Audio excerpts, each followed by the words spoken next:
All right, final feelings before G-Day. Obviously, from our friends at Red Zone, got a chance to talk to them for a while today. They're expecting a very big crowd on G-Day. It was very crowded on Friday. A lot of people coming in for this game. And, it's an important game, no doubt about it. Let's just see the shirt real quick. That's their latest. The link is down below. Make sure you're checking that out. I've not made any secret about it. I'm very excited about this G-Day. I've covered a lot of these, and I'm usually not very excited. However, and I am going to go to the sunglasses. However, this is a different G-Day. Georgia, couple things. First of all, this program, Kirby included, they've proven it. They've proven it over the last, however many games, 30 games. When I was in there today at Red Zone, just kind of talking and saying hello to the folks who came in the store, saw a lot. Some of y'all will have seen me down there.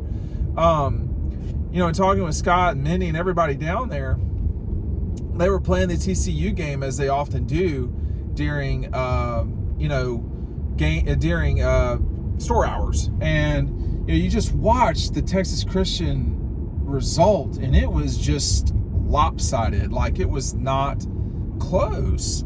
And this team was not this team that we're going to see tomorrow. Is not that team. It's a different team. And this will be our first glimpse at them. And I think that's really the best part. Stetson's gone. What's going to happen with these quarterbacks? What are we really talking about here?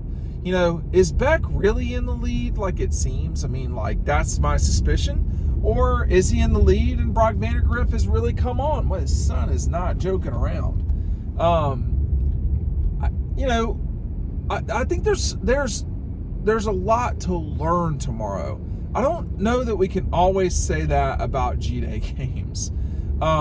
There's stuff to learn at all times, but there's not always a lot to learn during G-Day. And I think that's the part, to me, that is the most interesting as we get ready for this thing.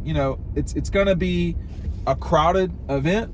It's going to be not as crowded as a regular game, which is, for those of us, that's fine. But it's really gets back to the quarterbacks. What are you gonna see? I want to see execution. I want to see who can play quarterback, not just who can throw the ball. Or are you getting through the correct reads? Are you doing what you're supposed to do in what will be a pass happy G-Day that will give us as much data as we've had in a long time on quarterbacks? I want to see what Vandagriff looks like in the pocket. I want to see what happens with Carson when he gets flushed out of the pocket. I want to see all these guys, both these guys, function under pressure. If you can't do it now, you're not going to do it in the fall. Now, the caveat to that is I've seen some pretty bad G-Day performances from some pretty good quarterbacks. I've certainly seen a lot of really good performances on G-Day from guys that just never mattered. So everything has to be in context. But I'm not. This is not fluff or anything. Nobody needs me to say how great something's going to be just to say it. This is going to be an interesting time. Interesting is a word people use when they don't say what they want to say. What I'm trying to say is we're really going to see an actual competition tomorrow. We don't see that a lot, and I think there's something to be said for seeing what's going on with Gunnar Stockton as well. I've seen Gunnar play a lot, and I want to see him when it's serious out there. And what's it going to look like with this defense? Are they going to there's just so many questions we don't know the answer to, that we'll start getting answers to tomorrow. Who's going to be the tackles on the offensive line? Where is Mims lining up? What, is it Ernest Green, or is it, or is it somebody else that's going to be opposite Mims? We know what the interior is going to look like. Who's going to play linebacker beyond the guys that we're certainly aware of? I mean, they didn't rotate at middle linebacker hardly at all last year. Who is going to, what do the two transfer wide receivers look like? What's Smoke Bowie going to look like? I mean, there's a lot of things that you can learn. I think maybe perhaps the most important thing that we can learn in all of this is, who is Georgia's kicker and what do they really look like? I mean, are they a kicker by default, or are they, legit winning the job? And I think that's important. You can say what you want about, Jack Panesley, is one of the best kickers in Georgia history. I don't say that lightly, because there have been some really good kickers at Georgia. But, in recent history, he was better and more consistent than Rodrigo, and Rodrigo got a lot of fanfare because Rodrigo is quite, there's a lot going on there, and he was a really good kicker. But Jack's gone, and that matters. What are you looking at? Again, like I said, the secondary is going to be tested tomorrow. There's a lot of stuff to learn, and then of course I've got this shirt on. It's just something that you can pick up at Red Zone. We'll be promoting it. Just check the link out. It's the first link below. You can't get this shirt anywhere else, and they got it in about 2 hours ago. So it's interesting to see the coronation of a new mascot. I cannot recall in my lifetime them doing this at a spring game. Certainly in the time that I've covered Georgia, the university has not done a collar ceremony during the spring. There's been several during the fall. I feel like 1 or 2's happened at a Vanderbilt game. But it was time, it was time, because UGA 10 was really laboring, and it's asking a lot for an animal like that to perform that way. Now you got a young guy coming in who's about to bust out of the cage on that ESPN broadcast. That was hilarious. I'd forgotten about that. Boone put up more fight than Texas Christian did that night trying to get out of that cage. So it's gonna be fun to see that. It's a puppy. So that will be fun. Congratulations to the Silers for continuing a thankless job. And I'm sure they get thanked, but I'm telling you right now, I've been around this long enough to know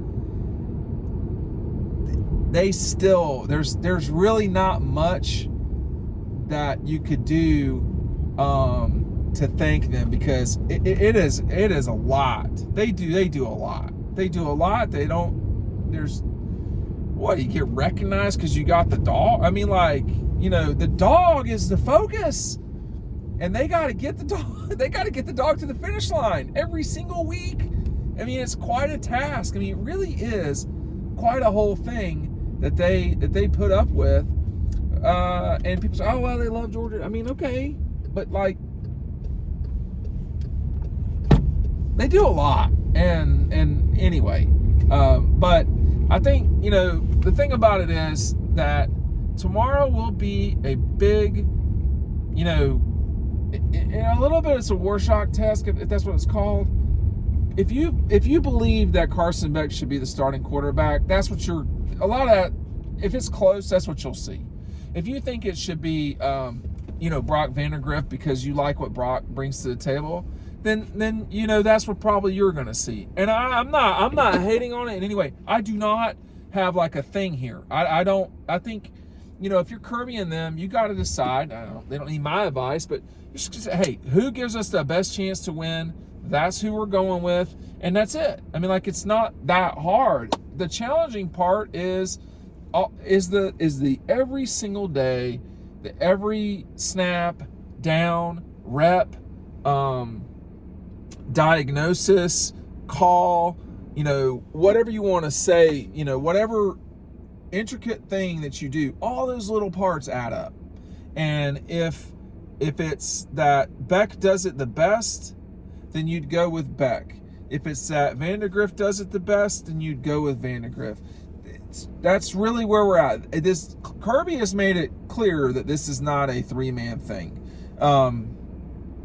as clear as he is, which is to say that, Gunnar wasn't going to go with the ones. He may well go with the ones at times, and frankly, he should, but that doesn't mean that he would really be in this competition. The competition clearly is between Beck and Vandegrift. The question is, who's actually in front? Will Kirby say it?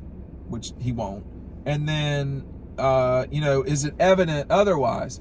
I don't think we are going to have it's going to be, I want to see what happens. But it's hard for me to sit here and riding home and say, oh, we're going to know tomorrow what it is. We might, but my suspicion is that we won't. I want to add, too, that they've got these buttons. You can get them before the game. But I've got a link down below for that. They've got them in red, black, and white. Just all the colors. I really am curious to see Boom. And I love the dog. I'm not gonna lie. I think it's one of the great it's great Americana.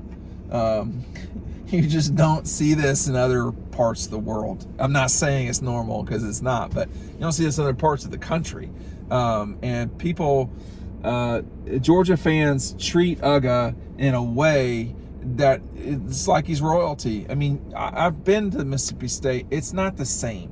Okay, there. And they have a dog. It's on the sideline. The dog at Texas A&M, okay, maybe, but people just say it's Lassie, Uga's got his own deal, and we'll get to see that tomorrow. But I'm excited for G-Day. Thanks for watching. We'll see you on Riding Home tomorrow.